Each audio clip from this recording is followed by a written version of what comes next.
오늘 하나님께서 우리에게 주시는 말씀은 신약성경 누가복음 20장 9절에서 18절까지의 말씀입니다. 누가복음 20장 9절에서 18절까지의 말씀은 신약성경 130면에 있습니다. 제가 하나님의 말씀을 읽을 때에 함께 하나님의 음성을 들으실 수 있게 되기를 바랍니다.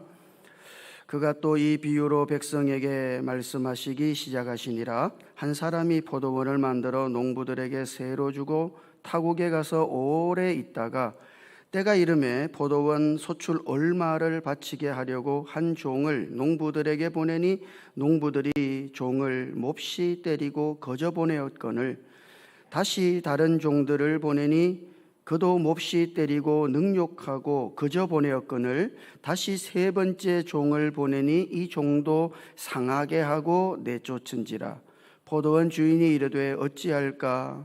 내 사랑하는 아들을 보내리니 그들이 혹 그는 존대하리라 하였더니 농부들이 그를 보고 서로 의논하여 이르되 이는 상속자니 죽이고 그 유산을 우리의 것으로 만들자 하고 포도원 밖에 내쫓아 죽였느니라. 그런즉 포도원 주인이 이 사람들을 어떻게 하겠느냐? 와서 그 농부들을 진멸하고 포도원을 다른 사람들에게 주리라 하시니 사람들이 듣고 이르되 그렇게 되지 말아지이다 하거늘 그들을 보시며 이르시되 그러면 기록된 바 건축자들의 버린 돌이 모퉁이의 머릿돌이 되었느니라 함이 어찌미냐? 무릇 이 돌 위에 떨어지는 자는 깨어지겠고 이 돌이 사람 위에 떨어지면 그를 가루로 만들어 흩으리라 하시니라. 아멘. 할렐루야. 대림절 셋째 주일입니다. 우리에게 하나님께서 아들을 보내셨다는 거, 이거보다 더 놀라운 일은 없죠. 우리에게 아들을 주신 하나님, 그 하나님께 감사와 또 찬양과 경배를 날마다 올리며 살아가실 수 있기를 주님 이름으로 축복합니다. 우리에게 관계 전문가로 잘 알려진 게리 스몰리라고 하는 분이 있습니다. 그분이 쓴 책 중에 관계 필터링이라는 책이 있는데요. 그 책에 보면 이분이 자신이 정말 힘들었던 그 시절의 이야기를 진솔하게 기록해 놓고 있는 것을 볼 수 있어요. 아니, 모든 일이 다 잘 풀리고 있었습니다. 하는 상담 사역도 규모가 커졌고 재정적으로도 풍족해졌어요. 명성도 얻게 됐습니다. 모든 것이 다 잘 돼갔어요. 자, 그런데 차츰 관계들이 틀어지기 시작하는 것을 이분이 본 것이죠. 아내와의 대화도 끊기고 자녀들과의 관계도 소원해지고 함께 일하던 사람들과의 소통도 잘 되지 않더라는 거예요. 그래서 마음속에는 조바심이 생겨나고 사실 모든 것이 뒤죽박죽 헝클어져 버린 그런 상황을 이분이 경험한 것이죠. 외적으로 보면은 다 잘 돼가고 있어요. 너무너무 좋아요. 그러나 사실 안에 내적으로 이분이 받은 느낌은 모든 것이 헝클어져 있고 뒤죽박죽 되어져 있는 그런 느낌이에요. 그래서 왜 이렇게 됐을까? 원인을 찾으려고 해도 찾을 수가 없단 말이죠. 자기 자신에게는 별 문제가 없는 것 같아, 아무리 봐도. 그러던 어느 날 이분이 아주 중요한 한 가지 사실을 깨닫게 됩니다. 자기가 이룬 그 업적들을 보면서 사실 그것들을 모든 것을 자기가 이루었다고 착각하고 있는 자신을 본 것이죠. 그래서 모든 일을 독단적으로 결정하고 있는 자신의 모습을 본 거예요. 이전에는요, 아주 작은 일을 결정할 때에도 그 결정권을 하나님께 맡겼었는데, 하나님께 묻고 그 결정권을 하나님께 맡기고 하나님이 결정을 하시도록 그렇게 했었는데, 지금은요, 아주 중요한 일조차도 하나님께 묻지 않고 있는 자기 자신이요, 자기가 결정해버리고 마는 것이죠. 세상적인 성공을 이루게 되면서 하나님 중심의 삶에서 자기 중심의 삶으로 그가 옮겨간 거예요. 여기에 문제가 있는 거죠. 삶이 뒤죽박죽 되어져 보이고 모든 것이 헝클어진 것처럼 보여요. 여러분, 그거 왜 그럴까요? 아니, 외적으로 보면은 문제가 없는 것 같고, 소위 말하면은 잘 나가고 있고 괜찮은데, 그러나 내적인 느낌은 그렇지 않죠. 다 엉망진창인 것 같고 모든 것이 헝클어져 버린 그런 느낌, 그건 어디서 오는 걸까요? 그것은 오늘 우리가 하나님과의 관계에서부터 오는 문제인 겁니다. 사실 오늘 우리들의 모든 문제는 하나님과의 관계에서부터 오는 거예요. 그래서 이분이 하나님과의 관계를 새롭게 정립하기 위해서 매일 아침 이렇게 기도를 했잖아요. 첫 번째, 오늘 나에게 일어나는 모든 일들을 하나님께서 허락하신 것으로 받아들일 수 있게. 두 번째, 모든 당황스러운 경험은 하나님께 경배할 기회로 삼을 수 있기를. 하루를 살아갈 때 나를 당황스럽게 만든단 말이죠, 어떤 일들이. 그러면 그 당황스럽게 만드는 일들 속에서 내가 하나님을 경배할 수 있게 되기를. 그리고 세 번째, 하나님 안에서 안식을 누리면서 하나님께 물으며 살기를. 자, 지금 게리 스몰리와 하나님과의 관계는 어떤 관계일까요? 그렇죠. 어떤 관계를 정립하기를 원했던 걸까요? 하나님이 주인이시고 게리 스몰리, 나는 그분의 종이다. 이게 하나님과 관계 정립이죠. 하나님과의 관계 설정을 이렇게 하는 거예요. 누가 주인이에요? 하나님이 주인이에요. 나는 그분의 종인 것이죠. 오늘 우리가 읽은 말씀은 사실 대제사장들과 서기관들이 장로들과 함께 예수님께 와가지고, 예수님, 당신께서 행하시는 그 일의 권위의 출처가 어디에 있습니까? 당신은 무슨 권위로 이런 일을 하고 있는 거예요?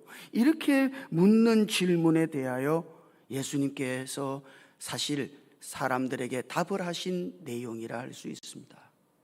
이때 예수님께서는 그분의 권위에 대하여 악한 농부의 비유를 들어서 지금 말씀하고 계신 것이죠. 여러분, 이 비유는요, 대단히 분명하고 단순해요. 포도원 주인이 농부들에게 포도원을 맡기고 떠났습니다. 때가 되어서 소출을 받기 위해서 종을 보냈는데, 이 포도원 일꾼들이 그 종을 능욕하고 빈손으로 돌려보낸 거예요. 3번을 그리했습니다.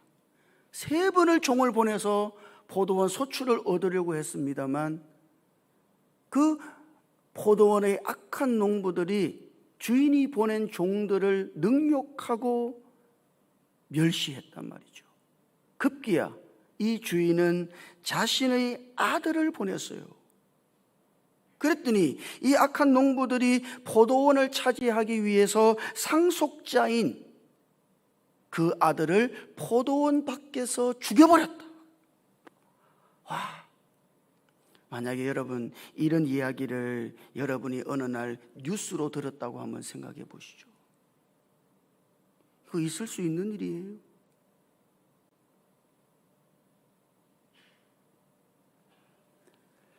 결국은 포도원 주인이 와서 그 악한 농부들을 진멸하고 그 포도원을 다른 사람에게 넘겼다. 뭐 그런 이야기입니다.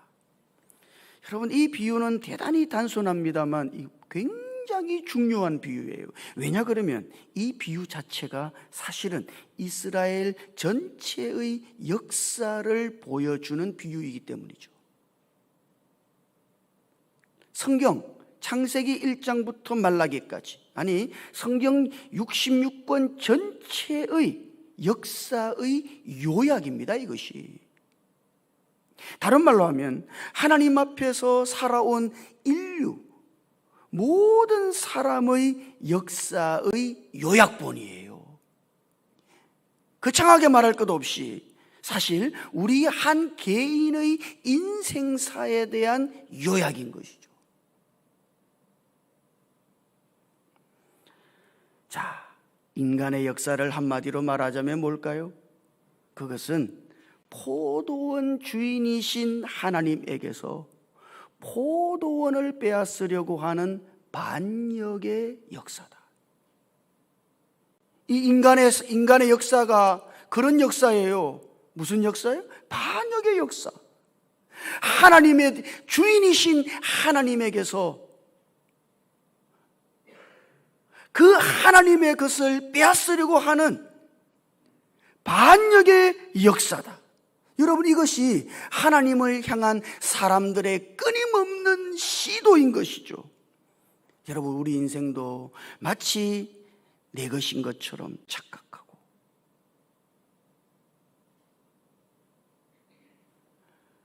하나님의 것임을 인정하지 않는 인생, 그렇게 반역하며 사는 인생, 그것이 사람의 역사인 거예요. 자, 이 비유에 의하면 원래 포도원은 그것을 만든 주인의 것이죠. 이것은 변하지 않는 사실입니다. 포도원을 만든 주인이 있어요. 이거는 변하지 않는 것이죠. 영원히 주인의 것이에요. 그래서 때가 됐을 때 포도원 주인이 포도원 소출을 받아오게 하려고 종을 보냈는데 이 악한 농부들이 그 종을 때리고 그냥 보냈다. 다른 종을 보냈는데 그 종도 심히 때리고 능욕하고 그저 보냈다. 세 번째 종을 보냈는데 그 종도 상하게 하고 그 종을 내쫓아버렸다. 여러분, 포도원 주인이 그 포도원에 종을 보냈다는 것은 무슨 의미일까요? 예, 그것은 그 포도원 주인이 포도원에 대한 주권을 행사한 것입니다. 포도원 주인이 종을 딱 보냈어요. 그러면 알아차려야 된다고요. 이 농부들이 이 포도원이 자기들의 것이 아닌 것을 알아차려야 하는 거죠. 그동안은 주인 없이 자기들 마음대로 농사를 지었다 할지라도 마치 그 포도원이 자기 것인 것처럼 그렇게 농사를 짓고 살았다 할지라도 포도원 주인이 종을 딱 보내는 순간 이걸 깨달아야 한단 말이죠. 지금 포도원 주인은 그 포도원에 대한 주권을 행사하려 하고 있으니까 이거는 이 포도원의 주인이 분명하게 있음을 못 박은 것이에요. 그런데 왜 악한 농부들이 주인이 보낸 그 종들을 때리고 그냥 보냈을까요? 그것은 그 포도원의 주권에 대한 주인의 주권을 인정하지 않는다는 뜻입니다. 나는 당신을 인정할 수 없어요? 당신은 이 포도원의 주인이 아닙니다. 이렇게 지금 말하고 있는 것이에요. 여기에 인간의 모든 악의 뿌리가 있는 거예요. 하나님의 주인 되심을 인정하지 않죠. 하나님의 소유임을 부정하는 거예요.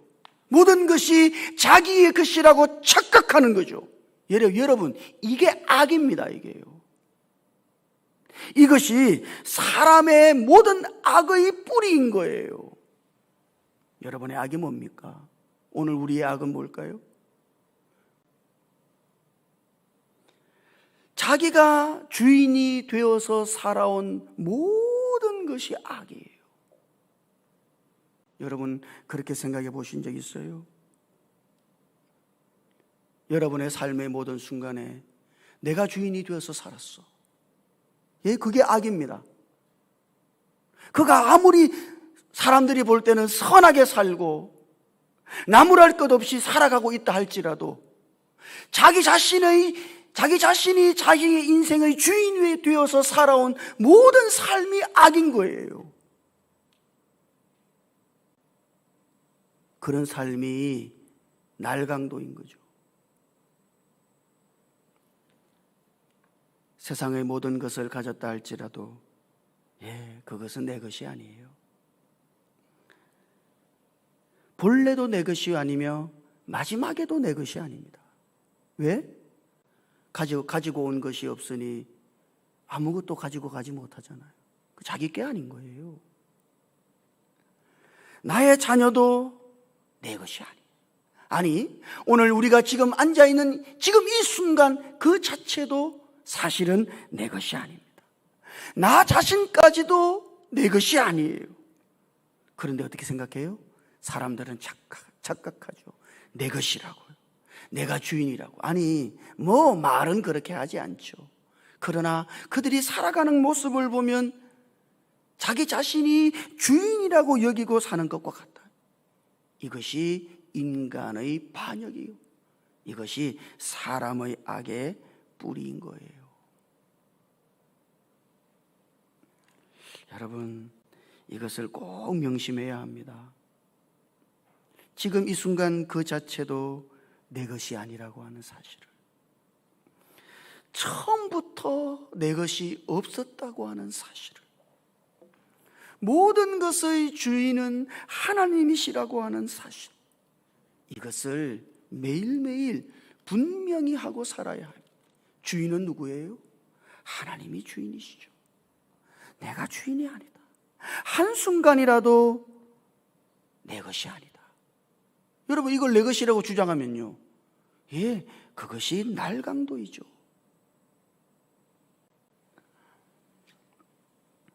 그것이 바로 이 비유 속에 나오는 악한 농부들과 다를 바 없는 삶인 것이죠. 나의 나됨도 하나님의 것이고, 여러분, 이것을 우리는 대단히 분명히 하고 살아야 해요. 내 것은 없다고, 하나도 없다고, 모든 것이 하나님의 것이라, 이거를 인정하고 살아야 한다. 자, 그래서 이 포도원 주인이 취한 마지막 조치가 뭐예요? 그건 13절에 있죠. 이 13절은 참 너무 좋아요. 한번 같이 읽어보죠. 13절 읽어볼까요? 시작. 포도원 주인이 이르되 어찌할까, 내 사랑하는 아들을 보내리니 그들이 혹 그는 존대하리라 하였더니. 마지막으로 이 포도원 주인이 당신의 아들을 보내셨다. 이 마지막이에요. 이것은 창세 이후로 인류의 반역의 역사에 대한 하나님의 마지막 은혜인 것이죠. 아들을 보내신 것이 마지막이에요.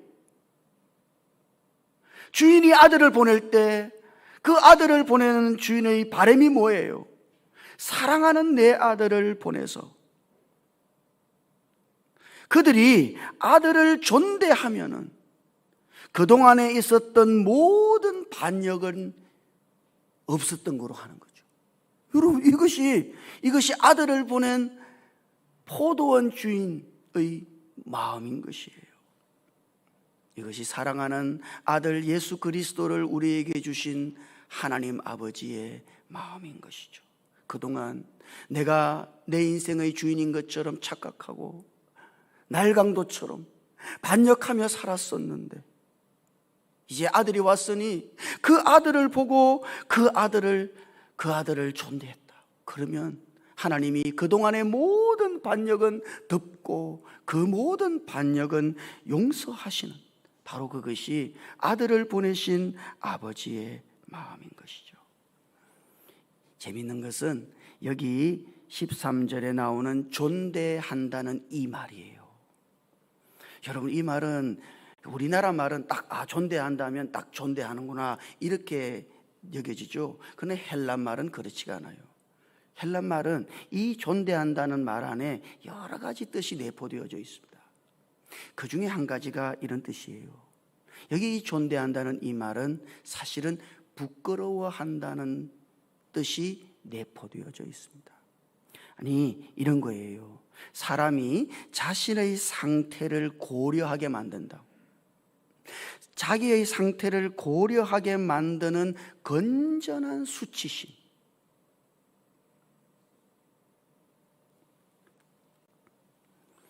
그런 건전한 수치심이 여기에 포함되어져 있는 거예요. 하나님은 아들을 보내시면서 뭘 기대하세요? 이 아들을 보고 사람들이 수치심을 느껴야 된다고, 부끄러워해야 된다고. 뭐를? 자기가 자기의 인생의 주인으로 살았던 그 모든 것을 부끄러워할 수 있어야 된다. 그것이 하나님께서 아들을 이 땅에 보내신 중요한 아버지의 마음이에요. 하나님은 뭘 일으키기를 원하시죠? 오늘 우리들 모두 안에 우리의 삶에 대한, 내가 주인이 되어 살아온 모든 삶에 대한 수치심, 이런 날강도처럼 살았던 삶에 대한 부끄러움, 그런 수치심을 일으키고자 하시는 거예요. 아들을 보고. 그래서 여러분, 예수 그리스도, 그분을 본 사람들마다 사실 자기의 인생을 부끄러워했지. 여러분도 그렇지 않아요? 여러분이 예수 믿었을 때, 그분을, 하나님의 아들을 보고 그분을 믿었을 때 여러분 어땠어요? 우리는 대단히 부끄러웠다고. 내가 내 마음대로 살았군요. 모든 것이 내 것인 것처럼 내가 착각하고 내가 내 인생의 주인으로 살았군요. 오 주님, 내가 주인이 아니었는데 당신이 주인이셨는데 내가 날강도처럼 살았군요. 그런 수치심이요. 아들을 보고 하나님은 우리들 안에 이런 수치심을 불러일으키시고자 하시는 겁니다. 뿐만 아니라 여기 이 존대한다는 이 말의 뜻에는 또 이런 뜻이 있어요. 수치심을 불러일으키고, 그래서 아래 위를 뒤집는다는 뜻이 있어요. 순서를 바꾼다는 뜻이 있어요. 그러니까 존대하는 거죠. 아래에 있던 것을 위로 올려요. 왜 그게 존대하는 거 아니에요? 그래서 존대한다고 번역했습니다만, 이거는 아래 위의 순서를 뒤집는다는 뜻이 있어요. 아들을 보고 내가 내 인생의 주인인 것처럼 살았던 그 삶에 대하여 대단한 수치심, 날강도처럼 살았던 내 인생이 얼마나 부끄러운가 하는 수치심을 느끼고, 그 다음 뭐 해야 돼요? 바꿔야지, 뒤집어야지. 내가 주인이 아니라 이제는 이 아들이 상속자로서 주인인 것을, 이걸 뒤바꿔야 된단 말이에요. 실제로 주인을 바꿔치기 해야 되는 거죠.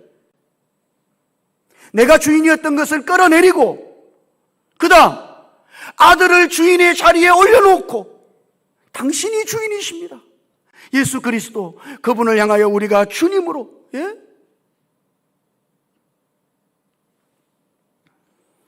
이것이 하나님께서 이 땅에 아들을 보내신 하나님의 마음인 거예요. 아니, 여러분 잘 보십시오. 예수 그리스도를 주인으로 믿는 바로 그것 자체가 회개인 거예요. 왜? 그것은 나의 반역적인 삶에 대한 회개인 것이죠. 그것은 내가 주인이 아니라 이제는 예수 그리스도께서 주인이신 것을 인정하는 것이므로, 그것은 반역적으로 살아온 오늘 우리의 삶에 대한 회개인 거예요. 뭐가 회개예요? 예수님을 주인으로 믿고 그분을 영접하는 것이 회개다 이 말이에요.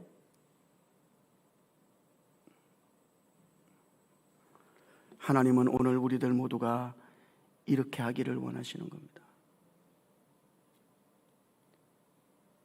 하나님과의 관계를 분명히 하셔요. 그렇지 않으면 오늘 우리의 삶은 뒤죽박죽 될 거예요. 가질 거는 다 가지고 누릴 거는 다 누리지만 진정한 만족은 얻지 못할 겁니다. 모든 것이 헝클어진 것처럼 그렇게 뒤죽박죽 되어진 것을 경험할 거예요. 그러나 아들을 보고 내가 주인 삼았던, 내가 주인 되어 살았던 모든 삶을 되돌려서 이제는 예수 그리스도, 당신이 내 삶의 주인이십니다. 그리고 그분을 믿고 그분을 우리 안으로 영접하는 순간 우리의 삶은 달라지기 시작하는 거예요. 이것이 아들을 보내신 하나님 아버지의 마음입니다.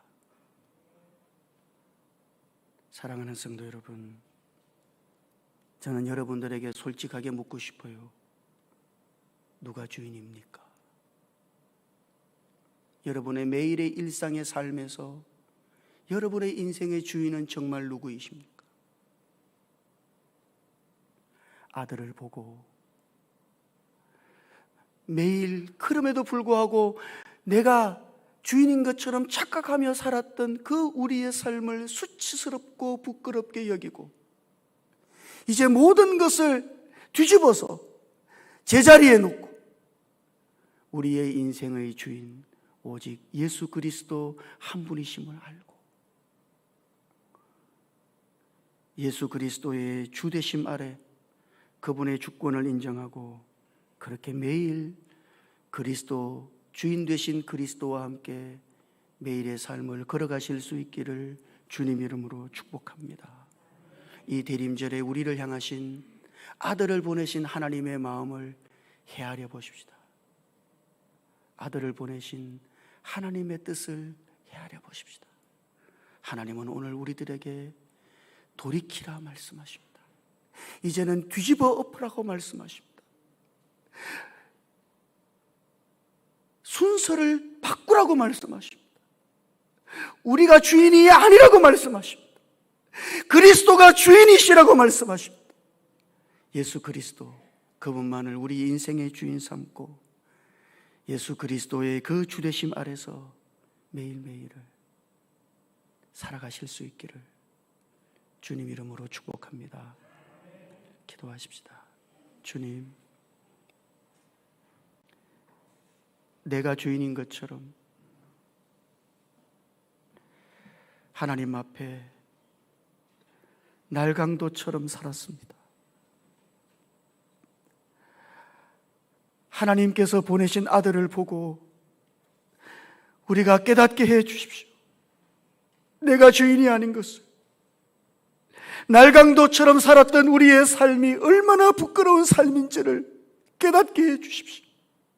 그리고 모든 것을 뒤집어 엎어서 매일 예수 그리스도, 그분만이 내 삶의 진정한 주인이심을 고백하고 믿고 주님만을 따라 살아갈 수 있도록 주께서 우리의 삶을 이끌어 주시옵소서.